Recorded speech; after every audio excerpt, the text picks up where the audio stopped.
लोकसभा चुनाव का ऐलान कर दिया गया है और चुनाव ऐलान होने के साथ ही साथ सीट बंटवारे को लेकर भी हर पार्टी अपनी अपनी तैयारियों में लग चुकी है। नमस्कार, मैं श्वेता और आप देख रहे हैं न्यूज़ फॉर नेशन। एनडीए में सीट बंटवारे कर लिए गए हैं। एक तरफ जहां सीट बंटवारे होने के बाद अब कई पुराने सांसदों का भी टिकट कटता हुआ नजर आ रहा है। एक तरफ जहां बीजेपी, एनडीए या फिर जितने भी दल हैं वो अब नए चेहरे को प्रत्याशी के तौर पर उतारना चाहते हैं। ऐसे में पुराने चेहरे का जो टिकट है वो अब कटता हुआ नजर आ रहा है। अगर हम बात करें बिहार में, तो खास करके पटना बिहार में सीटों की अदला बदली और नए प्रत्याशियों के मैदान में आने के कारण कई लोकसभा क्षेत्र के सांसद बदले जाएंगे।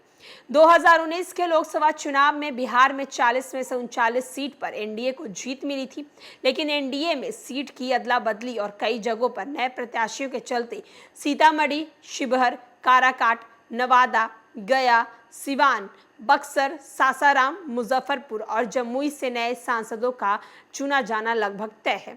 हाजीपुर से चिराग पासवान एनडीए से चुनाव लड़ेंगे, लेकिन सांसद पशुपति पारस के भी चुनाव लड़ने की चर्चा है। अगर पारस चुनाव नहीं लड़ते हैं तो हाजीपुर से भी नए सांसद का चुने जाना तय है। इसके अलावा खगड़िया, समस्तीपुर और वैशाली लोजपा रामविलास के खाते में है। चिराग पासवान पुराने सांसदों पर भरोसा जताएंगे या नए प्रत्याशी मैदान में उतारेंगे, इस पर अभी संशय की स्थिति बनी हुई है। शिवहर, गया, काराकाट और नवादा में नए सांसद होंगे। शिवहर सीट में 2019 में रमा देवी भाजपा से सांसद चुनी गई थी, लेकिन 2024 में ये सीट जदयू के खाते में चली गई। यहां से लवली आनंद को जदयू ने प्रत्याशी बनाया, जबकि गया और काराकाट सीट 2019 में जदयू के पास थी। इस बार गया से जीतन राम मांझी और काराकाट से उपेंद्र कुशवाहा के खाते में गई है। नवादा सीट 2019 में लोक जनशक्ति पार्टी के पास थी। यहां से चंदन कुमार सांसद थे, लेकिन भाजपा ने 2024 में इस संसदीय क्षेत्र को अपने कोटे में ले लिया है। यहां से विवेक कुमार भाजपा के उम्मीदवार हैं। इंडिया गठबंधन ने भी श्रवण कुशवाहा को उम्मीदवार बनाया है। जीत चाहे जिसकी हो, नवादा को नया सांसद मिलना तय है। चिराग पासवान ने जमुई के बदले हाजीपुर सीट से लोकसभा चुनाव लड़ने का फैसला किया है।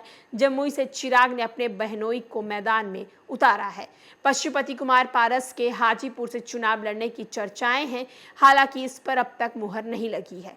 भाजपा में बक्सर, सासाराम, मुजफ्फरपुर से वर्तमान सांसदों का टिकट काट दिया है। यहां नए चेहरे के तरजीह दी गई है। वहीं जदयू ने सिवान और सीतामढ़ी के नए प्रत्याशी दिए हैं। तो आप देख सकते हैं कि बिहार में बीजेपी और जदयू ने 5 सीटों पर अपनी नए प्रत्याशियों को टिकट दिया है और कई सांसदों का टिकट काटा है। इसके अलावा शिवहर, गया, काराकाट और नवादा से भी नए प्रत्याशी जो हैं इस बार उतारे जाएंगे। तो एक तरफ जहां 2024 लोकसभा चुनाव की तैयारियां अब जोरों शोरों से हो रही हैं, नए चेहरे लाए जा रहे हैं और ये नए चेहरे कितने हुकुम का इक्का साबित होते हैं, ये तो मतगणना के बाद ही पता चलेगा। लेकिन हाँ, इस बार एनडीए कहीं ना कहीं अपने सीटों पर नए प्रत्याशी उतारने को लेकर काफ़ी ज़्यादा चर्चाओं में है। फिलहाल के लिए इस खबर में इतना ही।